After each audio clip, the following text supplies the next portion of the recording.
Oh, Yeah, I had a problem. I had to restart it. oh, it's okay. So sorry if I'm blabbing it out. In Hitchcock, so like this one, everybody get this one. If he's still, I think he still has them, but it was a tribute to Vincent Price, you know, and I mastered this thing and I got like a song in there and stuff too, so it's cool. And there's a little bonus EP with it too. But yeah, we just did another missing think release. Is it's the Halloween comp. It's the no costume, no candy comp Oh that I wow. just finished up recently. It's like 30 bands. It's going to be a double vinyl, and that just went out to the guy West who does the cutting engineer that cut it. So it's going to go to press, but I'm not sure what. Everything's so delayed and stuff that the Ghastly Ones record actually kind of pushed me back as far as finishing up the Halloween comp. But Johnny really wanted to get that Ghastly Ones comp record out too. So you Tell know, me a little bit about the Ghastly Ones record. Are you guys going to be playing it all to support that, or? right now we're not really sure. It's like it was just right now because the band hasn't played in a long time, so it's like we're hanging out and stuff too. But it's right now for the time being is just put that out and then see, because it's like everybody's really busy with careers. Like Yeah. Norman and Garrett are both working on movies or TV. Like I think Garrett's doing more TV now, and Norman's doing more movie stuff. So those guys, and then with me with the studio and stuff too, it's like that I'm not really even in a band anymore. I'm just doing pretty much like just doing studio stuff. But you guys want to see a sneak peek of something with Ghastly Ones related? Absolutely.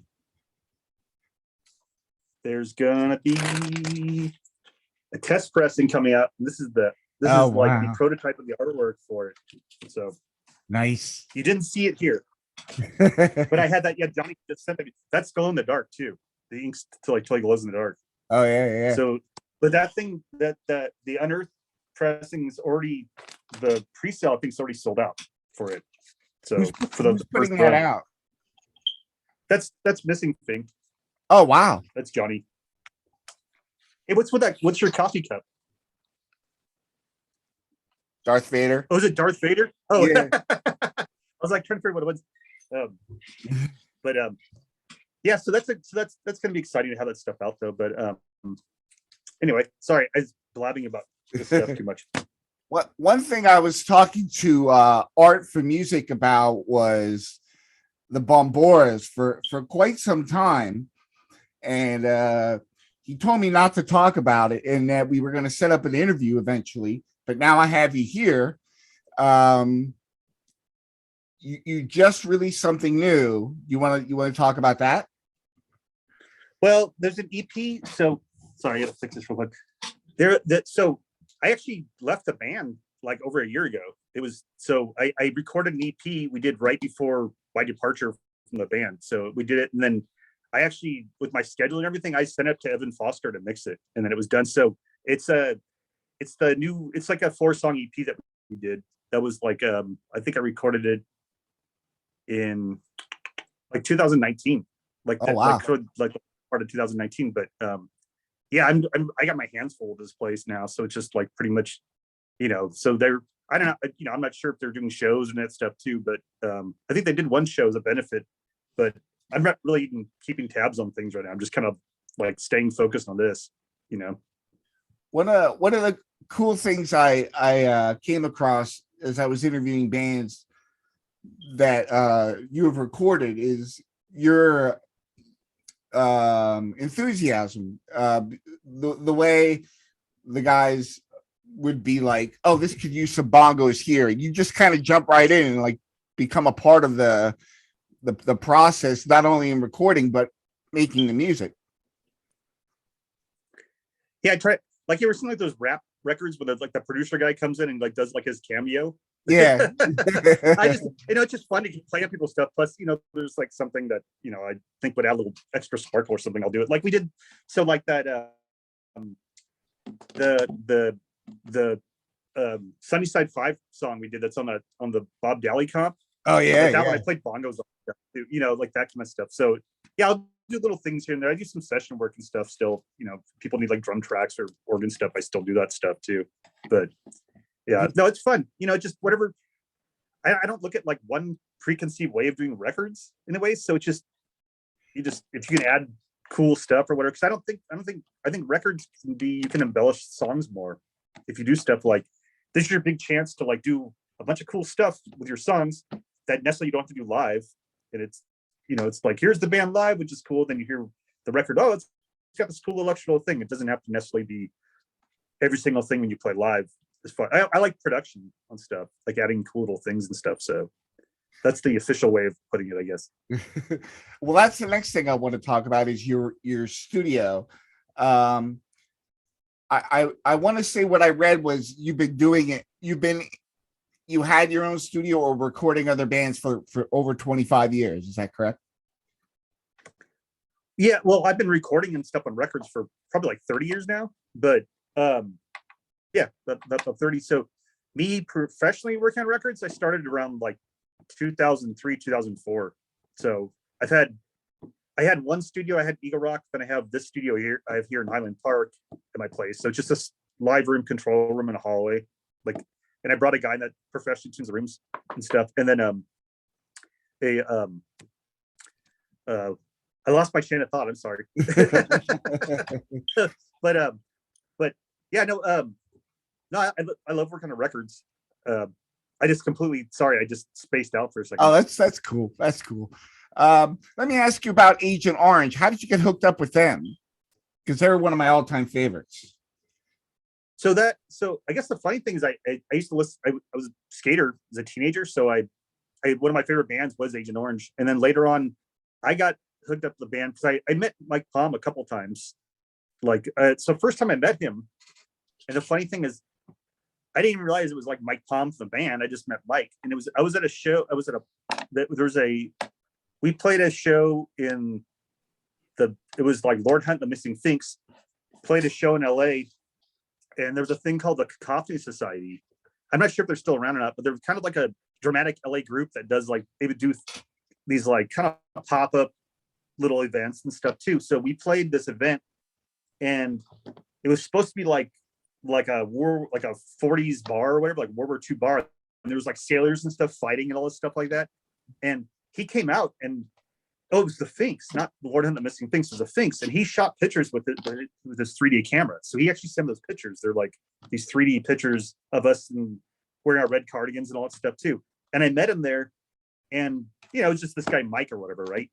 Then like fast forwarding later, I ran him in another place and talked to him. And I was always an Agent Orange fan too. It was really weird.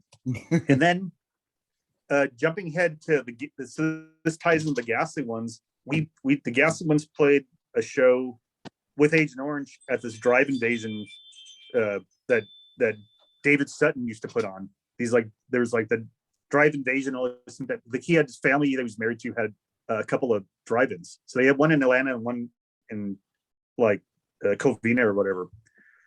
So we opened for Agent Orange, and I was talking to Mike afterwards, and I was just like kind of like telling him like, hey, it'd be cool if we opened for you guys, like played with you guys again. And then, we're both kind of drunk or whatever. And he was like, he thought I said maybe playing for him. Now, fast forwarding past that, the Ghastly Ones played at Dick Dickerson's Guitar Geek Festival. And we did a show doing like a Japanese all instrumental set. And we had Dave Pilgrim came down and played with us too. Oh, wow. Dave from St. Pilgrims, rest in peace, my friend, Yeah. So we did that set, and the guy who was there was Laramie Dean, came up to me at that show when we played, and he's like, oh, hey, because I was playing organ a lot at the time for the Ghastly Ones, more than I was playing drums. He's like, hey, you still play drums? I'm like, yeah. And he's like, hey, would you want to sub for Agent Orange? And I was like, sure, that sounds rad. Well, what he actually meant was that I think they were looking for a replacement, like a new drummer. So he's like, all right, well, Mike's interested. I'll talk to Mike, and then I'll keep in contact. Well, fast forward 6 months later, I kept practicing the songs and stuff. Finally, it worked out where Mike wanted to talk to me, and I talked to him, and then I was in the band for 10 years. It just, after that, I tried out with the band. I came out and then just started doing like the 120, 150 shows a year. And then wow. I did for like 2019, and then just started focusing on the studio, So it just the more I pushed the studio and everything, the more it just kind of kept me Yeah. busier and busier. And my focus has changed, and I've been, I'm no spring chicken now. So it's a little easier too. So. How involved with Agent Orange was Steve Soto when you played?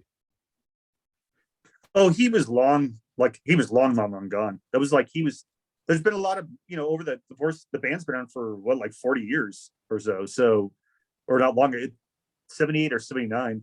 So he was like, Steve was like the original bass player, but twice he came and played on stage with us too. Or he came and sang while we were playing or something. We did like El Dorado and another song or whatever, like once or twice. So, but I don't think those guys, Mike and him, talked for a long time too. And he was doing the Adolescents and all his side projects and everything too. So so it was nice. It was cool to be on stage and have Steve up there too. I remember us playing the It's Not Dead Fest, which I think they only did it once. And we played earlier on, and then I remember like kicking on stage when like the Adolescents were playing and stuff and talking to Steve. And I used to see him once in a while too. He's super nice. It was sad, rest in peace, Mr. Soto. That guy was so crazy, like amazingly talented, and he just really connected with the people really well too. He was just such a legend, legendary guy too, and just a huge talent. And can't say anything more nice. Just such a nice guy too. He was really super nice to me and stuff too. So he played with so many. It's kind of sad. Oh, I know. And every record he was on, it was just like outstanding too. Yeah, totally. So let's get back to your studio. When did you decide? When did you decide? Was that out of necessity or out of curiosity that you started recording bands or yourself? Well, what the thing about it is just, I think I was 17, the first record I played on. So I think the first recording I played on was a Witch Doctors EP we did. It was just like 4-song EP. And ever since then, ever since I started going to the studios, I just got with this like bug, like the studio. I just love, I think it was first just looking at knobs and stuff. It was like, oh wow, it's like so much cool stuff to look at, and I like the process and everything. And then just kept doing it, like just kept playing our records. I'd ask questions, but really, I didn't really start to really do anything with it until like the early 2000s. And there was a guy that, he's a good friend of mine. He was one of my mentors too. This guy, Chris Dammers, that I connected with or became friends with. And I actually met him through Norman from the Ghastly Ones too. Like they were good friends. And Chris, at some point I started doing recording. He just started, I was interested, and I would listen to anything he'd say and any suggestions he said, because the guy's he's like a multi-Grammy producer too. So he used to master my records and stuff, but he would just give me all this I would just like a sponge. I would start listening to stuff, and he would show me things. He was the first guy to show me any kind of production stuff, and then eventually it led to me early 2000s doing an internship at a studio. It's a big studio here called Conway Studios. They're on Hollywood. Yeah, they're on Melrose. Melrose, right by like Paramount, the Paramount movie studio there. It's like 2 blocks away or whatever. So I did an internship there, and I was working there for a while as I was doing some assisting and stuff too. And then I just decided to start working on my own records, because the thing too is when you work in the studio like that, you're working like 18 hours a day, and you really never get to work on your stuff, or you're kind of working for the studio as opposed to working for yourself. And it left me no time between working a job to support myself and then working at the studio too. Barely left me time for stuff. So I figured I would just kind of go off my own. It was nice. That place is bitching. It's like big Neve consoles and every microphone you want, and all the, it's like big huge rooms. And I met like the first day I was there, the first night I was there, I answered the phone, and I talked to it was the Crown Prince of Benai when Michael Jackson was living with him, or whether they were producing it together. And I talked to the Crown. I talked to a Crown Prince on the phone. It was like the weirdest thing. He's like, "This is the Crown Prince of Benai," or whatever. And it was a thing setting up for Michael Jackson to do. Well, we had to set up a video monitor, and he was producing something with some band. I don't remember the circumstances. It was years ago, but I met like Bowser from Sean and I talked to him for a while. I met like I talked to you were on the phone through Rhythmics. I met like Peter Asher. I saw a lot of hip hop artists and stuff. Just there was like a ton of people that I met. Oh, AFI was there and Maroon 5 and all these people. Like, just it was it's a completely different environment than what I have here. But that place I got a lot out of it from being there too. Just of the thing that people don't really realize about production and stuff. Maybe it's more about being detail oriented than anything too. Trying to pay attention to details and stuff when you're working on records. And that was like the thing that they were trying to teach people. And all these, like a lot of kids I worked with that were there that were doing internships, they were just trying to hand out their demo CDs to producers and stuff too. Like just the wrong thing, they went I never went to school for this stuff. These guys, their parents put them through school and they would just do this internship and they would throw these guys out because they were done. They would always bug the producers and stuff. So, it's been kind of a long haul doing this stuff for me and expense. Just like upgrading gear stuff. It's like, you got to be like kind of a crazy person to want to do this stuff or have money, I guess. So I guess I'm just a crazy person. I see, like you said, labor of love. I see your posts a lot, and it looks like you're always having a blast with the different bands when you post on Facebook.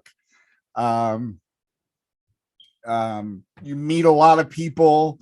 What's a typical day like? Doing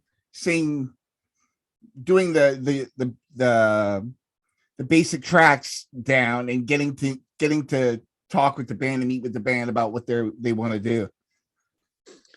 Well, every day kind of varies. The thing is, like, some days, like,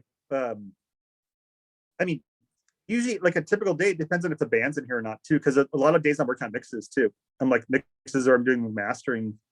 I like to post just to try to keep the projects, promoting the projects I have working on here too, and just kind of keep the general interest of the studio and the algorithm going too. But like a general day is me like responding to people and making sure of a post and then just working for a while. Like right now, so yesterday, like I had Patrick in here from the Unclaimed doing guitar tracks, but earlier I was finishing a master from a punk band, this punk rock Vatos, or they're called PRV13, and it's got Rick Agnew's in it and Heine and all these people too, and Chatan. So I did a recording from them covering, it's a Blue Oyster Cult song. It's the Revenge of Vera Gemini song. So I had to finish mastering that for that comp. And then Patrick came in, we did guitar tracks because we're doing the new Unclaimed album. And then after Patrick left, I had a dinner break. And then I switched to another, I'm right now I'm like working on these mixes for a band called the Pictographs from San Diego. They came in here like a couple months ago. So like every day is like this. It's like juggling pretty much, So every day to me is like 10 to 12 hours a day, because it's either I'm trying to correspond with people or trying to follow up with people, and I got to work too. So that's self-employment's like double the work than it is of everything, because you just got to there's 1,000 things. Like here I'm like Schneider, the maintenance guy, and I'm the CEO, and I'm the guy, I'm the producer, I'm the guy who runs out and does the errands. I'm the guy that, it's all these things you can do, right? I wash the windows and I clean the toilet, all that, whatever other stuff you have to do, So, I guess it keeps you out of trouble in a way. When you get to do mixes and stuff, even remastering, I'm guessing it could be a little tough on the ears after hours of doing it. Do you find like you said, the way you break up the day and get like a fresh listen of something else that helps out? What? I cut. No, I'm just kidding. So, yeah, well, the thing is, I think one of the misconceived things with mixing is actually you should mix at a really low volume. So especially, like I work super low when it comes to volume, especially with like levels, because you can really hear stuff. You step out of the room too. I go in my hallway and listen for like vocal levels, but I try to get breaks. I mean, sometimes I do like crazy long sessions too, but I just try to take breaks, but there's only so much breaks you can take when you're working on stuff too. The best thing I try to do is mix and walk away from stuff, Yeah. Like I'll mix it, walk away from it, come back the next day with a fresh perspective. So like even the pictograph stuff, I have been doing some editing So I work on the mix initially, and then the next song I just kind of do edits and stuff, and then walk away from it and come back to it and check it. One of the things I wanted to mention to you that I spoke to Lewis Bailey about was the mastering you did of his instrumental stylings of Lewis Bailey record, and the different time periods in which all those recordings from all those different bands took place. And it's remarkable how seamless it seems through the whole record. Yeah, the goal for mastering, right? Is like Yeah. You know, on that note, yeah, his stuff it varied a lot, but it wasn't as off as much as, like, say, for instance, when I work on the comps, like the missing thing comps from that stuff too, or I just did the Bob Galley one, the Surf Raiders comp. Yeah. And it's funny the thing too, because lately I've been doing a lot of mastering comps, and that's where it gets tough when you're trying to make all these things work together, just to make them so that it's because you want to make it a cohesive record, right? And when you work on like this compilations too, sometimes from the band, I'll get stuff from the bands that is already mastered, even though I asked for, I'm like, I try to get as much unmastered stuff because it's easier to make them all an even playing field. But I've learned that there's a little art to, like, kind of unmastering mastered stuff and then remastering it too, so it works. Especially when you're working with vinyl. Vinyl doesn't. You don't want vinyl to be like slammed and like digital, like all crazy brick walled and stuff. You want to have room for the cutting engineer. He can adjust. He does the final adjustments as far as volume stuff. So I just try to get them all evened out and just same thing, just sound like a cohesive record. So it's tricky. And then there's a record I've pretty much done mastering for this band called Stay Out. They're a kind of skate punk, 90s punk ish, modern punky band from the Bay Area, and they came down here and recorded with me. We did 18 songs in a week. Wow. Like, talk about on like record. They came in, really super awesome guys, and their manager Steve I'm so glad, he's really like cool and easy to get along with. So we had the blast. We had an awesome time. Their drummer does mixing too. So they basically, I sent the tracks to him. They wanted to do a little more tracking and stuff up at home, and then he sent me the mixes and I'm mastering it. And it's funny that after working on all these comps where you're just like trying to deal with all these songs that are like completely different playing fields, their records, like, it was easy for me to master because it was all like consistent. I was like, well, I forgot how to work on a consistent record, because it's like it's challenging. The all these compilations, like the Bob one, Bob Dalley's comp and everything. I usually got to work and walk away on them. I'll just start off and I'll kind of get them there, and then go on to something else, come back, and you just keep checking it. Like, you really have to have like a fresh perspective on that stuff too. It's tricky, but at the end of the day, I'm all stoked if I can get it where it all like sounds cohesive, and I'm like, all right, I did my job. If people are happy and it sounds good, then it's like what I was set to do, right? Awesome. Yes. So that's the goal. Yeah. So that's the audio stuff I like, because it's like you can always keep learning, so it's just there's always something to learn, or a new way, or trying to like hone your craft or whatever. It's it's this constant work in progress. It's one of the things I did was visit your website for your recording studio, and I went down the list, and you said it was incomplete, and I no lie, it was the whole page, like all the bands. There's a bunch of bands I did stuff with that I just haven't I just haven't had a chance. It's like on my list to do, just to update my list there. I was gonna do. I actually took 10 days off during the holiday, like for the first time in my life. I actually took time off, and it wasn't because I was touring. I was like, oh, I can actually take time off, and I stayed, just to stay home, and I didn't go in the studio for this 10 days. Like, it was like Christmas and New Year's time, and I wound up doing stuff with my family. I wound up working in the house, and one thing I didn't get to, getting the phones was during that time too, and that just like that took it. And also, one of the days I went to have lunch with Paul Martin from the Vipers and Melanie Vammon from the Pandoras, and we went and had Mexican food. So that was like awesome. Just go out and like actually get out of the house and the studio and go hang out with some people for a change. Because I'm like this hermit that lives under the staircase now. I just never go anywhere. I just stay home. Hey, you said it's a labor of love, but you've been lucky enough to make a living out of it. And you said you're working 10 to 12-hour days. When you book, how many days do you get off during a week? 0? Oh, well, usually I take Mondays off. Like my wife's off Mondays, so I usually take that day off. Sometimes I take Sundays and Mondays off. It really depends on where I'm at with like workload. I mean, I kind of always have stuff I have to work on, but it helps when I took those 10 days off to give my brain a break. But like, so I'm going to work today, and then like I might take tomorrow off or something. But typically I work like six days a week. Sometimes it'll be like 14 days in a row or whatever. But I'm trying to avoid doing that now. I'm trying to like give myself more breaks. Yeah. You start getting burned out. It doesn't matter if you love doing something. After a while, you can just get burned out on it too. Yeah. You need a little break. Well, one of the things I'm curious about is how many bands go through your studio in a week. Like I'm sure you have things in the constant different stages of production. And so many people. How many bands are going through there in a given week?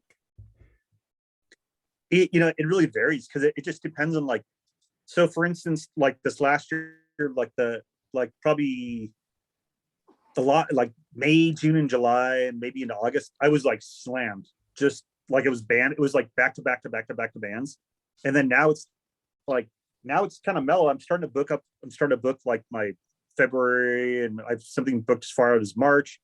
So it'll vary because I had all those stretches where it's just like crazy busy, and then also now it's like I got to catch up on mixing and stuff too right now. So it's like I'm doing some tracking, like yesterday, like we're doing the Unclaimed stuff, and I have some other stuff, vocal things and some voiceover stuff coming up. But more or less, it really varies. It's like kind of a week to week basis. Sometimes really crazy busy, and sometimes just I'm mixing and hear about myself too. So or mastering stuff. What is the most interesting or I guess fulfilling part of the producing process that you get the most out of? I guess that I get to work on records with cool bands. It's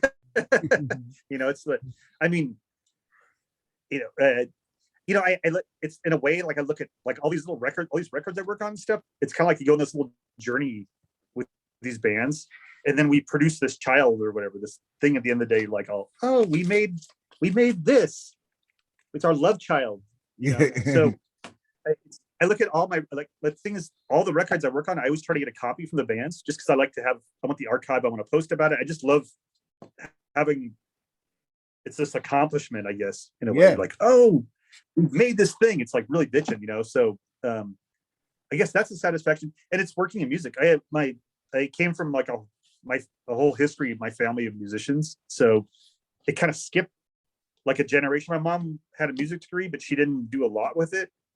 But prior to her, my grandmother on my dad's side, she was an singer. My great grandfather, like her father, was a violinist in the LA Philharmonic Orchestra, who was from Latvia. He actually owned a Stradivarius at one point too, but had to ditch it because he was evading the Russian army or whatever in like 1910. Jeez. To come to America. I had a great uncle that was that played Hungarian cymbalum, and he played a lot of big bands. He's in like movies and stuff playing cymbalum. So that kind of stuff. And then, so in a way, I guess I'm kind of carrying the torch or something from my family as far as music stuff.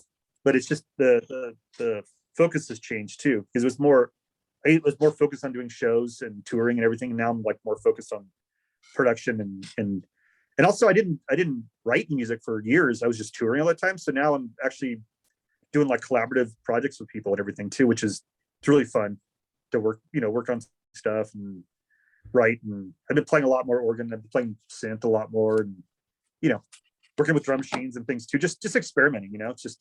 It's fun to do different stuff with it too. You learn stuff by doing this too. And same thing with working with different genres too. Like I work on metal records, old school metal records, a little more modern metal records, punk records, surf stuff, garage stuff, I do voiceover stuff, everything. So, ska.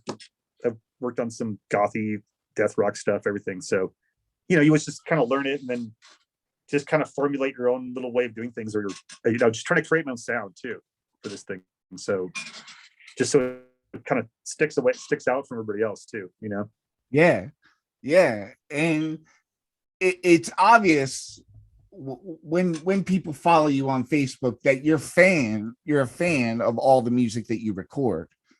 Oh yeah. It seems like a huge variety of different musicians. There was a one the other day with this woman that was with you. But I think she had blonde hair.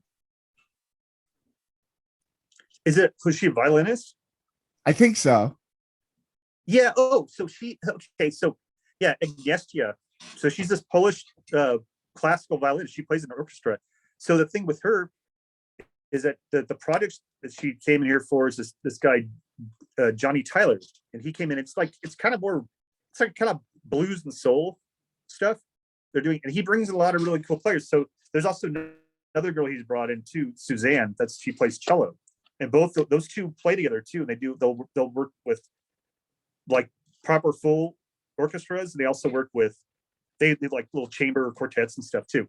They're both really funny, like just like fun, crazy fun girls, to have in here too. And it's bitching to work with stuff like that too. It's awesome. And that's the thing about recording everything too, is I try to work with as much stuff, different instruments and elements and stuff, because you just learn from it. You just broaden your horizons doing that stuff. Is so I tend to like not turn work down, because I also work on it besides the, I need to pay bills and keep the lights on and food.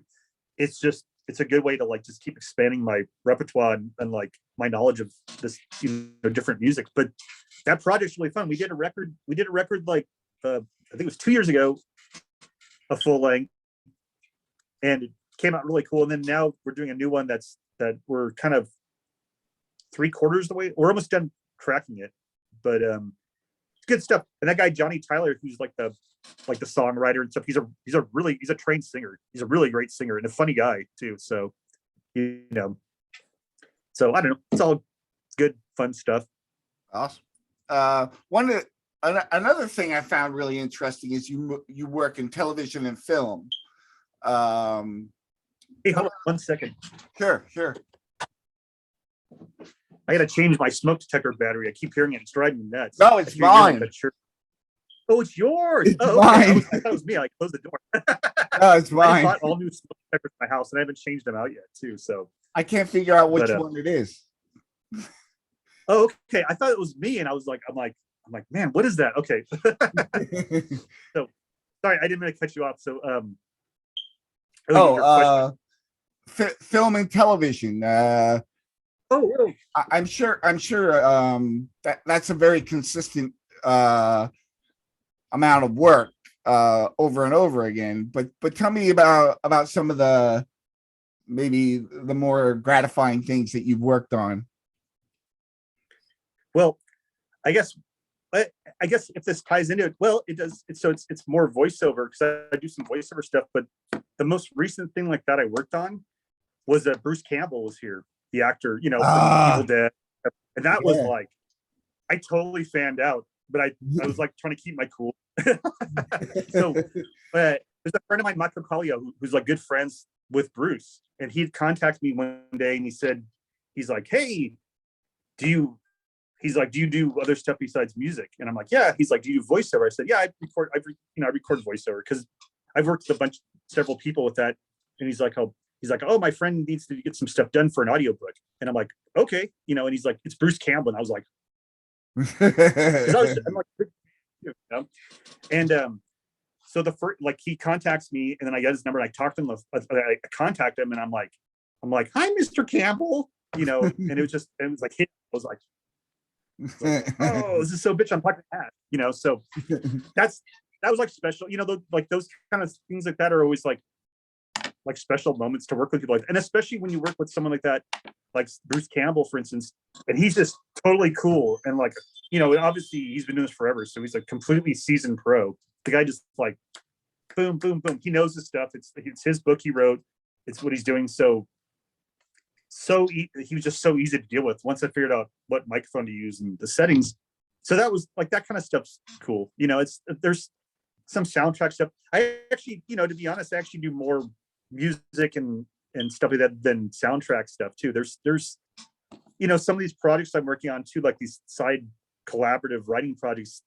There's stuff that's more soundtracky stuff and licensable for those kind of things. But yeah, I'd like to do more stuff like that, to be honest. But there's a million people doing that stuff too. It's just, even recording studios, it's tough. There's just like I'm completely appreciative of everybody that's come here, and I just found like a niche or something with me doing stuff. But I mean, I feel so fortunate that I'd be able to like survive doing this and working too. It's like, the work is working to get the work half the time too, is just to make sure I'm working.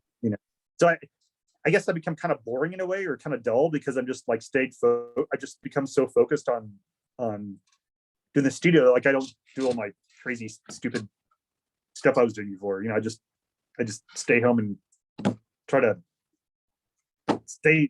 not get sick or whatever, and just work on records and this kind of stuff too. So, but you always get to listen to music.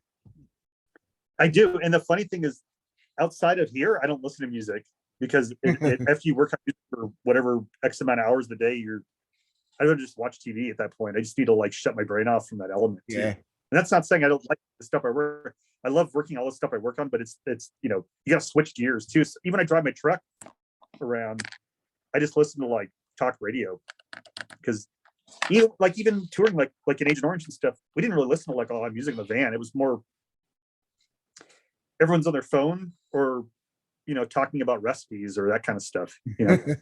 Yeah, like touring I think is a little different than some people's perspective on it, because it's like, especially if you're not at this like really huge level, you're just doing stuff at a very small level, then if you're in a van and you got a trailer and you're schlepping your own gear, you're roading yourself and all those things like that, you're just trying to catch up on rest the whole time, or chilling. It's tired. It's exhausting. It's not, people think it's like this big party and there's like, you're swimming in chicks and there's like drugs and rock and roll and stuff. No, it's like you're going to Cracker Barrel on a 6-hour drive or whatever to make it the load in, or Waffle House or whatever. You're grabbing a day off. Like, I have a day off. Day off is driving for 12 to 14 hours to the next state for your next show. And just tips and stuff. But I love doing it for a long time. But now it's like I think my focus has shifted towards production, which I like. It's nice. It's a little more calming too. I love the fact that you have such a wide history that you got to experience as an individual. I respect your journey, and the fact that you come from a musical family. I know my father was a DJ. I wound up in television. I wound up in television, but it kind of, when I started doing these podcasts, it's like, I could have been doing this for a lot longer. Hey, what your dad DJ'd on a radio station, or? He DJ'd since he was 16. And so that was in the 60s and 70s, all the way up through the 2000s. And they bought a radio station in the mid 90s and sold it in the mid 2000s. And then he passed away in 2005. But yeah, he owned a station for a little while with my mom. And he was very good at programming a radio station. Like, he knew how to make it run and how to make money. I have no experience in that other than being on the air. I worked for him for a couple of years. Oh, that's cool. No, that's cool though. I was actually on a show for a while, a radio show.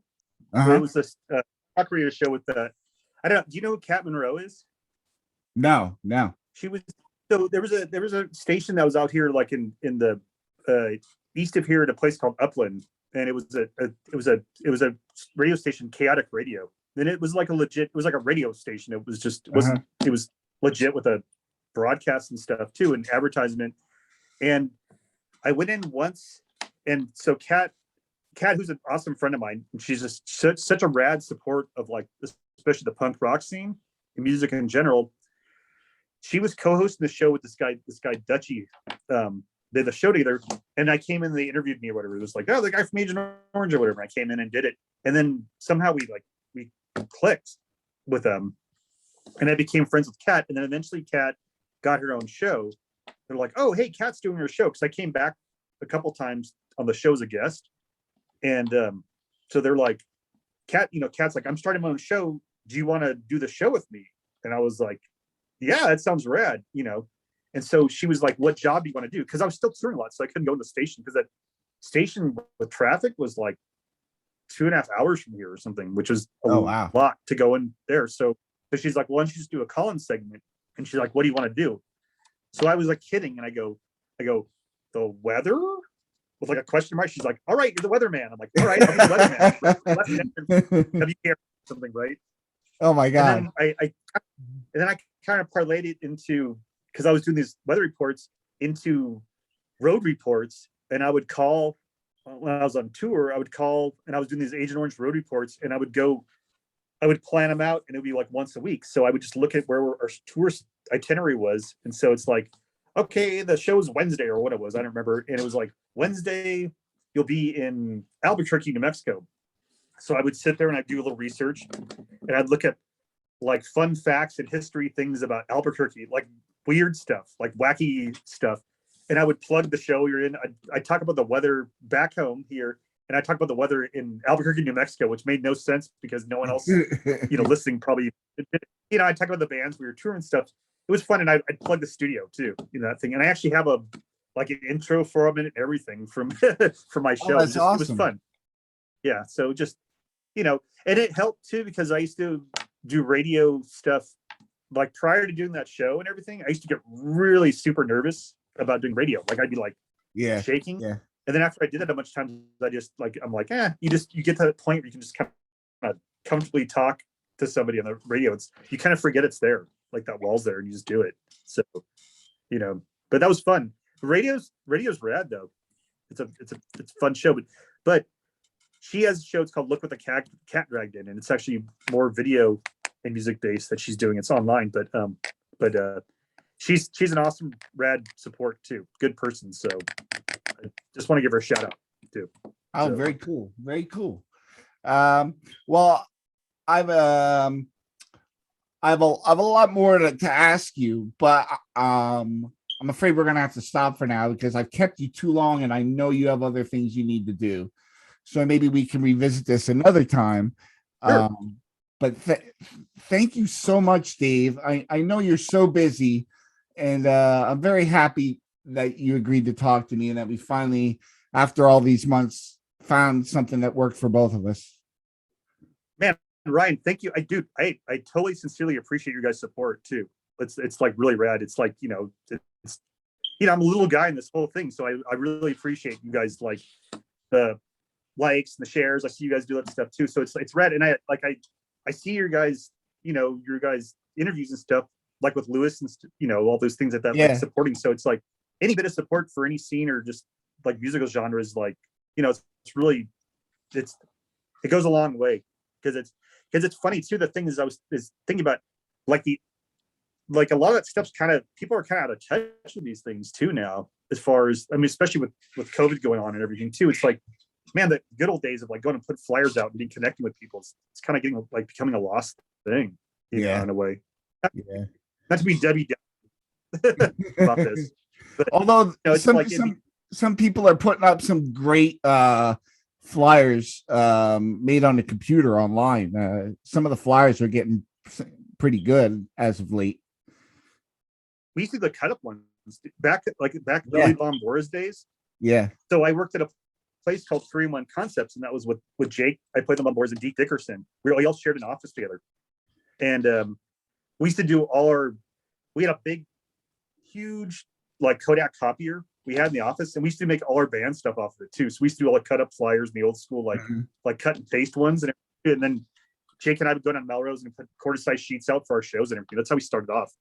Like and foot. So it's way easier now to connect with people, without having to put Yeah. a bunch of stuff out. When I was in college, I was in a band, and I was working at a deli, and we needed covers made for our first release.